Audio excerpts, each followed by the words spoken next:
ముందు వరుసలో కూర్చున్న మణులు, రత్నాలు, వజ్రాలు, అద్భుతాలు, ఆశ్చర్యాలు, అలాగే వెనకాల కూర్చున్న అభిమానులు, నిజానికి మా అన్నదాతలు.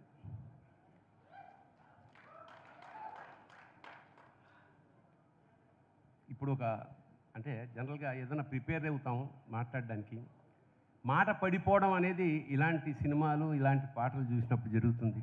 ఏం చెప్పాలో తెలియట్లేదు. But it's a greatest experience of my life. నేను కొంచెం వీళ్ళకన్నా ఎక్కువ మాట్లాడే అవకాశం ఉంది. ఎందుకంటే 25 ఏళ్ల తర్వాత మళ్ళీ నేను పెన్ను పట్టుకుని మళ్ళీ ఈ సినిమాకి డైలాగులు రాశాను. After 25 years. నేను తెలుగు సినిమా కూడా ఇప్పుడు రాయలేదు. This only reason is Maniratnam గారు. ఎందుకంటే 25 ఏళ్ల క్రితం ఒకసారి నాకు, నేను ఇక్కడ ఉన్నాను, చెన్నై నుంచి ఫోన్ వచ్చింది. మా అసిస్టెంట్ జనార్దన్ మహర్షి ఈ వాజ్ సో ఎగ్జైటెడ్. నేను యాక్చువల్లీ చెన్నైలోనే ఉంటున్నాను. సార్, మణిరత్నం గారు ఆఫీస్ నుంచి ఫోన్ వచ్చింది, మీకు ఒక క్యారెక్టర్ అనగానే, నేను ఇక్కడే నిన్ననే దిగాను కదా, రేపు వస్తాను అంటే, సార్ రేపు వస్తారా, ఎట్లా సార్ అంటున్నాడు. సరే మొత్తానికి 3 డేస్ తర్వాత మణి గారు ఆఫీస్కి వెళ్ళాను. హీ నరేటెడ్ ద స్టోరీ దళపతి. అందులో చాలా సారా కాంట్రాక్టర్ వేషం నాకంతా కథంతా చెప్పేశాడు ఆయన.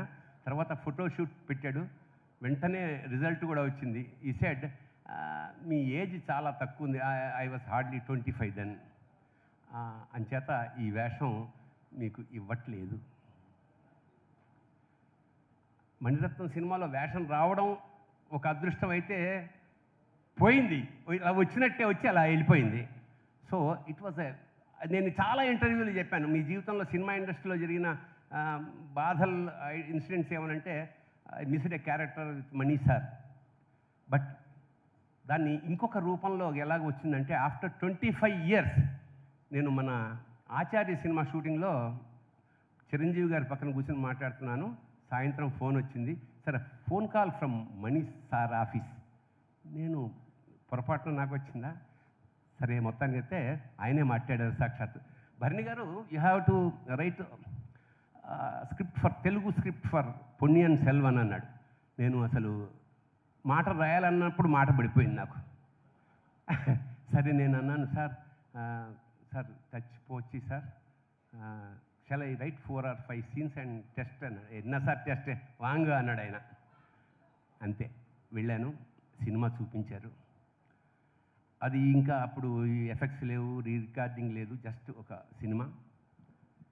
But even I did as research for that. ఎందుకంటే కల్కి కృష్ణమూర్తి ఆ నవల్ 6 వాల్యూమ్స్ రాశారు. ఇవాళ హారీ పాటర్ ఎంత పాపులరో అంటే, హాట్ కేక్స్ అంటారు, ఇట్లా అనౌన్స్ చేయగానే బిజినెస్ అయిపోతుంది. అలాగా ఆనాడు జనాల్ని తట్టుకోలేక రైల్వే ప్లాట్ఫామ్స్ మీద పుస్తకాలు అమ్మేవారట. అంత పాపులర్ నవల్ అది. So many people wanted to make it. MG Ramachandran లాంటి మహానుభావులు అందరూ కూడా, ఇందాక మన కార్తీ చెప్పాడు, ఒక కళ అది. ఆ కళ చాలామంది కన్నారు, కానీ కళని సాకారం చేసిన మనిషి మాత్రం మణిరత్నం గారు.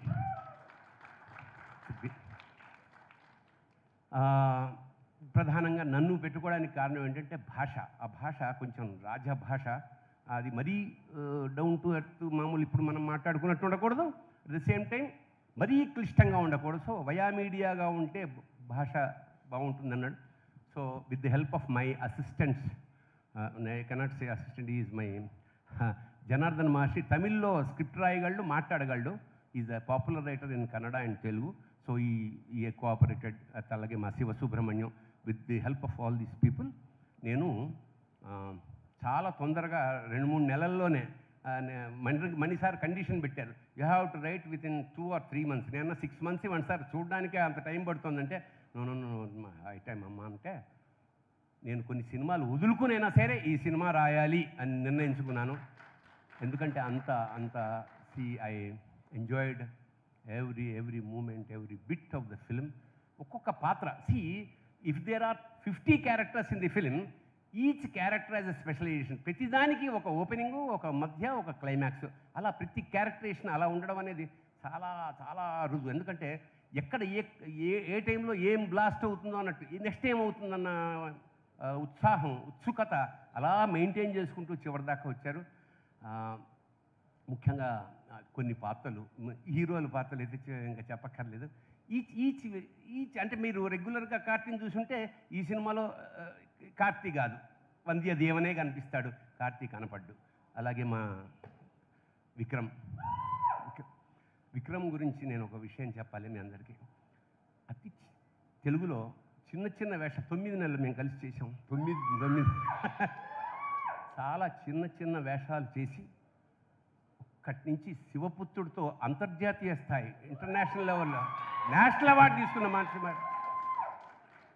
ఇది ఆర్టిస్ట్గా ఆయన development. As a human being I will tell you one beautiful thing. He was working, ఒక చిన్న సినిమా చేస్తున్నాడు, అందులో నేను కూడా ఉన్నాను. అనివార్య కారణాల వల్ల ఆ సినిమా మధ్యలో ఆగిపోయి డైరెక్టర్ చచ్చిపోయాడు. ఆఫ్టర్ సో మెనీ ఇయర్స్, ఒక 5-6 ఏళ్ల తర్వాత నేను విక్రమ్ గారిని కారైకుళ్ళలో కలిశాను. నీ గోట నేషనల్ అవార్డు నేను విష్ చేసినప్పుడు అతను అన్నాడు, మిస్టర్ భరణి, మన సినిమా ఒకటి ఆగిపోయింది కదా, ఆ సినిమాకి మనం ఏమన్నా ఇప్పుడు హెల్ప్ చేసి ఆ సినిమా ఏమన్నా దాన్ని మళ్ళీ రిలీజ్ చేద్దామా? నేను sorry sir, the director is no more. So ఒక హ్యూమన్ ఎలిమెంట్ అంటే జస్ట్ సినిమా యాక్టరు బాగా నటించాడు కన్నా కూడా ఇలాంటి మనుషులతో పరిచయం, నిజంగా విక్రమ్ లాంటి మనిషి. అలాగే నేను ఇలాంటి చాలా విన్నాను. కార్తీ వాళ్ళ నా అన్నగారు సూర్య, పేదవాళ్ళకి, అంటే other than performance, other than acting, other than మేము యాక్టింగ్ స్క్రీన్ మీద మాత్రమే చేయగలం, బయట కాదు. అలాగా ఇలాంటి మహానుభావులందరితోటి కలిసి ఈ cinema it's another great experience for me. పైగా సుహాసిని గారంటే నేను దాదాపు I work 30 films with at minimum at least. ఈ మధ్య మేము ఇద్దరం కలిసి కూడా చేసాం. సో మణిరత్నం, సుహాసిని మా కుటుంబ బంధువులు లాంటి వాళ్ళు. ఎందుకంటే 15th ఆగస్టు ఆవిడ బర్త్డే, మా గురువు గారు రాళ్లపల్లి గారి బర్త్డే. సో ఎవ్రీ 15th ఆగస్ట్కి నేను ఆవిడకి విషెస్ పంపుతాను. ఆవిడ నాకు అంటే అంత మంచి రిలేషన్. సార్ మణి గారు, you have given me greatest opportunity for this రాయడానికి. అలాగా ఒక్కొక్క పాత్ర నేను ముఖ్యంగా నంబి, మన కార్తీ పక్కన ఉండే క్యారెక్టర్ ఉంటుంది, జయరామ్ చేశాడు, మలయాళీ ఆర్టిస్టు. సార్ ఆ వేషం కోసం జనరల్గా అంటే పర్ఫార్మెన్స్లు అందరివి అద్భుతాలేండి. ఆ పర్టికులర్ క్యారెక్టర్ కోసం Jayaram, actually I was working with him in Telugu film. Is a villain an the film. నన్ను కొడతాడు, నేను రవితేజ ఫాదరు. జయరామ్ ఎలా ఉన్నాడంటే గడ్డం పెంచి, మీసంతా చాలా హార్ష్గా, సన్నగా, చాలా షార్ప్గా ఉన్నాడు. బట్ ఈ సినిమా చూసిన తర్వాత నేను షాక్ అయ్యా, ఇదేంటి ఆయన ఈ సినిమాలో జయరామ్ లావుగా, గుండుతోటి, చిన్న ముడి, ఒక తాంత్రిక, ఒక వైష్ణవ బ్రాహ్మడి వేషం. అది లావైపోవడం, ఒక వేషం కోసం లావైపోవడం అనేది చాలా ఆశ్చర్యపోయాను. ఆ సినిమా చూసిన తర్వాత నెక్స్ట్ వీక్ నాకు షూటింగ్ జయరామ్తో ఉంటే, జయరామ్ గారు ఎక్కడున్నారని అడిగా. క్యారవాన్లో ఉన్నాడు. నేను వెళ్ళి కాళ్ళ మీద పడిపోయా. సార్ ఏం సార్ అన్న, సార్ జయరామ్ గారు మీ వేషం చూశాను, అది వేషం కాదు, I think you may get national award this time.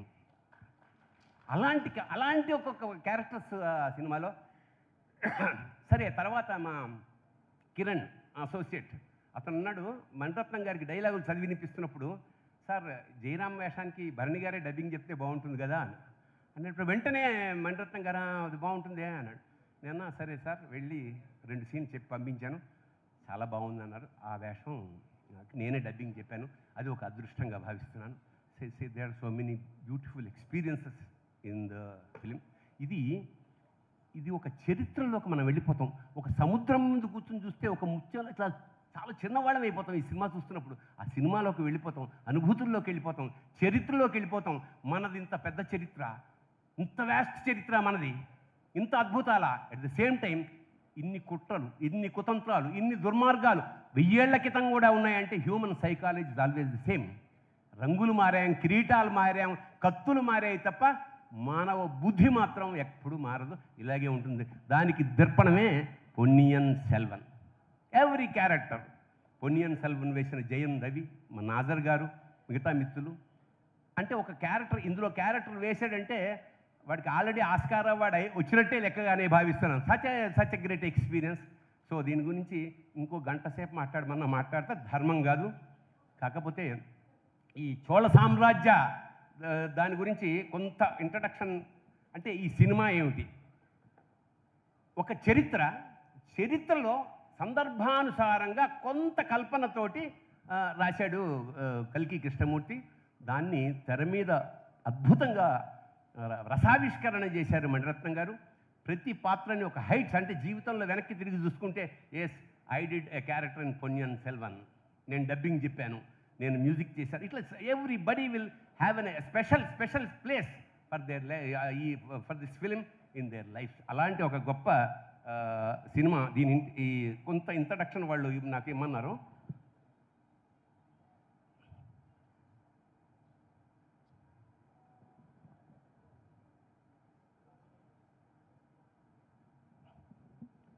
వెయ్యి సంవత్సరాల క్రితం మన భారతదేశంలో సంభవించిన యుద్ధాలకు మునుపు ఒక తోకచుక్కల ఆకాశంలో మెరిసింది.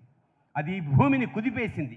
ఆ కుదిపిన కథే పొన్నియిన్ సెల్వన్. ఇది చోళుల కథ. భారతదేశం ఎల్లలు దాటి జెండా పాతి ఏలిన ఒక మహారాజు కథ. ప్రేమ, వీరత్వం, కోపం, వంచన, కుట్ర, యుద్ధం అన్నీ కలగలిసిన కథ ఇది.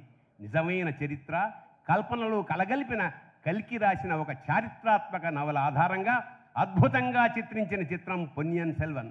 ఎన్నో బలమైన పాత్రలు ఉన్న చిత్రం. ప్రతి పాత్ర మనం ఆస్వాదించే విధంగా ఉంటుంది.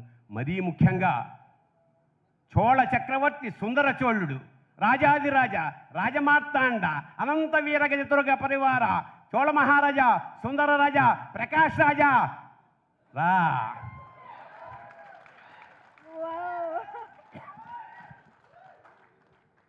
ప్రకాష్ రాజ్ గారు, వెల్కమ్ ఆన్ స్టేజ్. హాయ్ బంగారం, అందరికీ నమస్కారం.